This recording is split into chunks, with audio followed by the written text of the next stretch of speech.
বিক্রমাদিত্য বেতাল সংবাদ। শকদের অত্যাচারে ভারতবর্ষকে রক্ষা করার জন্য এক রাজার আবির্ভাব হল।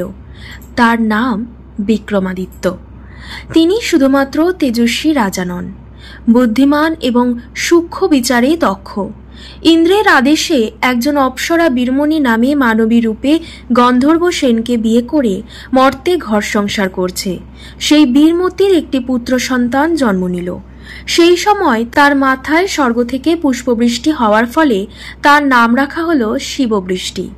বাল্যকালেই শিববৃষ্টি বনে গিয়ে শিবের তপস্যায় মগ্ন হল। ক্রমে ক্রমে মহাযোগী হয়ে সে নিজেই শিব হয়ে গেল।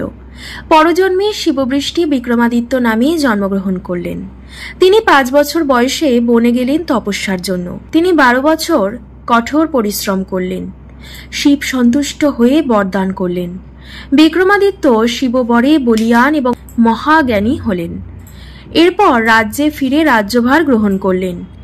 শিব 32টি পুতুল দিয়ে তৈরি একটি অপূর্ব সিংহাসন তাকে দিলেন। সেই সিংহাসনে বসে তিনি রাজ্য পরিচালনা করতেন।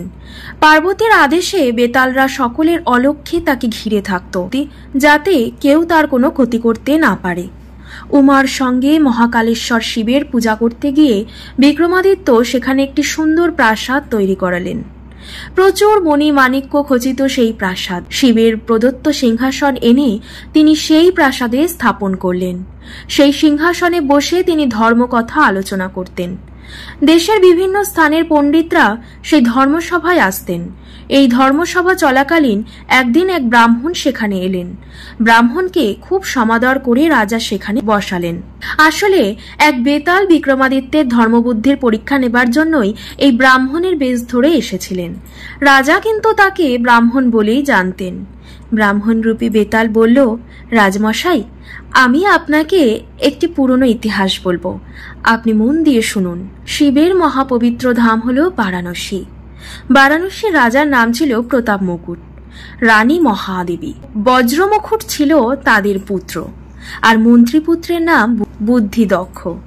বজ্রমুকুট আর বুদ্ধিদক্ষের মধ্যে গাঢ় বন্ধুত্ব ছিল। একদিন বজ্রমুকুট বন্ধুকে সঙ্গে নিয়ে ঘোড়ায় চড়ে শিকারে চলল। শিকারের পর দুজনেই খুব ক্লান্ত, একটু বিশ্রাম দরকার।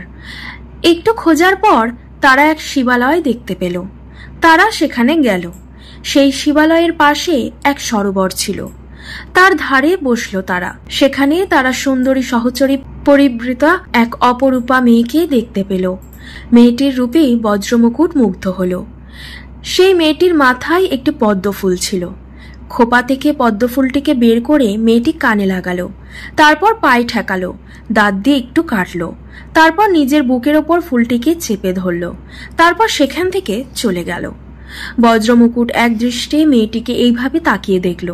তারপর বজ্রমুকুট রাজপ্রাসাদে চলে এলো। মেয়েটিকে দেখার পর থেকে চঞ্চল হয়ে উঠেছে তার মন। তার মুখে হাসি নেই, বন্ধুদের সাথে খেলা নেই। আহার পর্যন্ত ত্যাগ করল। সকলেই চিন্তায় পড়লেন। শেষ পর্যন্ত বুদ্ধিদক্ষ অনেক বুঝিয়ে জিজ্ঞাসা করে আসল কারণটা জানতে পারল। তারপর রাজপুত্রকে বুদ্ধিদক্ষ বলল, যাকে দেখে তোমার মন চঞ্চল হয়েছে সেই মেয়েটি কর্ণাটকের রাজা দন্তবক্রের কন্যা। তার নাম পদ্মাবতী। তার সঙ্গে তোমার কিভাবে মিলন হবে তাই ভাবছি। খুব কষ্টকর হবে বলে মনে হয়।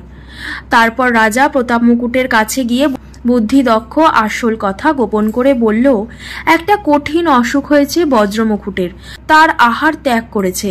ওর এই অসুখ সারাতে হলে কর্ণাটকে চিকিৎসা করাতে হবে। আপনি যদি অনুমতি দেন তাহলে কর্ণাটকে নিয়ে গিয়ে ওর চিকিৎসার ব্যবস্থা করব আমি।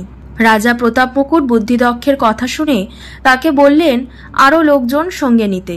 বুদ্ধিদক্ষ বলল, বেশি লোক গেলে অসুবিধা হবে, আমরা দুজনে দুটি ঘোড়ায় চড়ে সেখানে চলে যাব।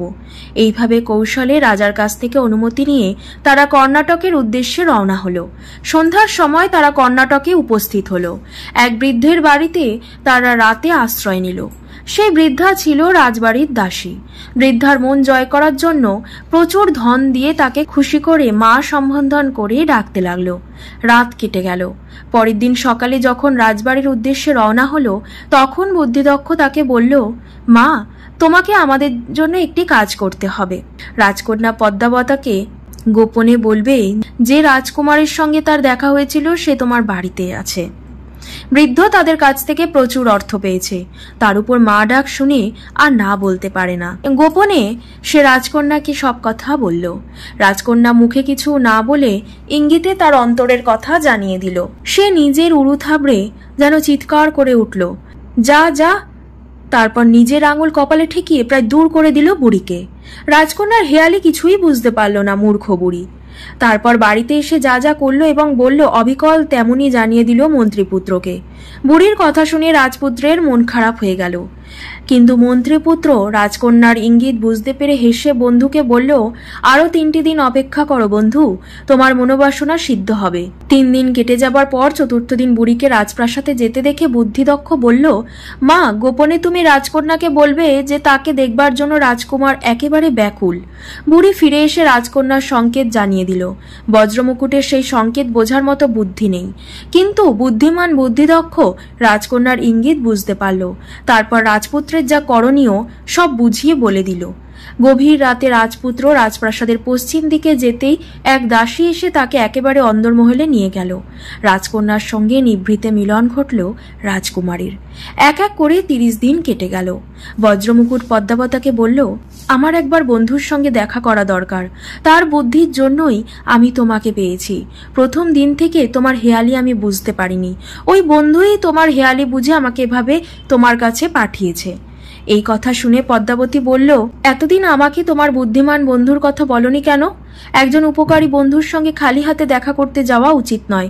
আমি নিজের হাতে তার জন্য কিছু মিষ্টি তৈরি করে দিচ্ছি, তুমি নিয়ে যাও। বজ্রমুকুট খুব খুশি হয়ে পদ্মাবতীর দেওয়া মিষ্টি নিয়ে বন্ধুর সঙ্গে দেখা করতে বুড়ির বাড়িতে এলো। অনেকদিন পরে 2 বন্ধুর দেখা হলো, কথা হলো। রাজপুত্র বন্ধুকে মিষ্টি খেতে দিল, কিন্তু বন্ধু মিষ্টি না খেয়ে ফেলে রাখলো। তারপর রাজপুত্রের পীড়া পিড়িতে বুদ্ধিদক্ষ সেই মিষ্টি না খেয়ে রাস্তায় ফেলে দিল। বুদ্ধিদক্ষের ব্যবহারে রাজপুত্র রেগে গিয়ে বলল, আমি রাজপুত্র, তোমার সম্মানীয়। আমি যাকে ভালোবেসে বিয়ে করতে যাচ্ছি সেও তোমার সম্মানীয়া, তবে তার পাঠানো মিষ্টি তুমি এভাবে ফেলে দিলে কেন? রাজপুত্র রাগে মাথায় ঠিক রাখতে না পেরে বুদ্ধিদক্ষের ওপর ঝাঁপিয়ে পড়ল। এই সময় দেখা গেল একটি কুকুর এসে সেই মিষ্টিগুলি যেই খেয়েছে অমনি সঙ্গে সঙ্গেই ছটফট করতে করতে কুকুরটি মারা গেল। এই দৃশ্য দেখে অবাক হয়ে গেল রাজপুত্র। বন্ধুকে আর কিছু বলার থাকলো না। রাজকন্যার চাতুরি সে বুঝতে পেরেছে।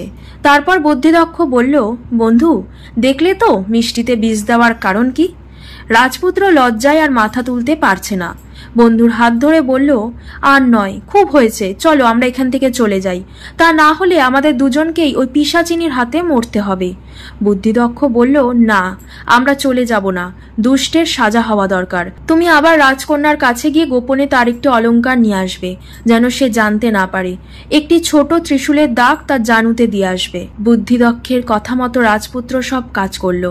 রাজকন্যার অলংকার বন্ধুর হাতে দিল। তারপর দুজনেই ছদ্মবেশ ধরল। মন্ত্রীপুত্র যোগীর বেশ ধরে ত্রিশূল হাতে রুদ্রমণ্ডল শ্মশানে এসে যোগ সাধনায় বসল। রাজপুত্র হলো তার চেলা। রাজকন্যার অলংকারটি নিয়ে বাজারে বেচতে গেল। রাজবাড়ির গহনা চুরি হওয়ার কথা সর্বত্র জানাজানি হয়ে গেছে। বেচতে গিয়ে ছদ্মবেশী রাজপুত্র ধরা পড়ল। তাকে নিয়ে যাওয়া হলো রাজার কাছে বিচারের জন্য।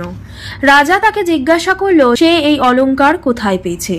বজ্রমুকুট বলল যে তার মহাযোগী গুরুদেব এটি তাকে দিয়েছে বিক্রি করার জন্য। তিনি এখন রুদ্রমণ্ডল শ্মশানে যোগ সাধনায় রত আছেন। ধরে আনা হলো ছদ্মবেশী বুদ্ধিদক্ষকে।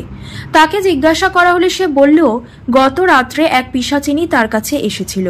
আমাকে সে এই অলংকার দিয়ে বশ করতে চেয়েছিল। তার জানুতে আমার হাতের এই ত্রিশূল দিয়ে দাগ এঁকে দিয়েছি। সঙ্গে সঙ্গে সে ছুটে পালিয়ে গেছে। তার রাজ্যে পিশাচি, সর্বনাশ! মহাচিন্তায় পড়লেন দন্তবক্র। তাকে খুঁজে বার করার জন্য সারা রাজ্যে তল্লাশি চলল।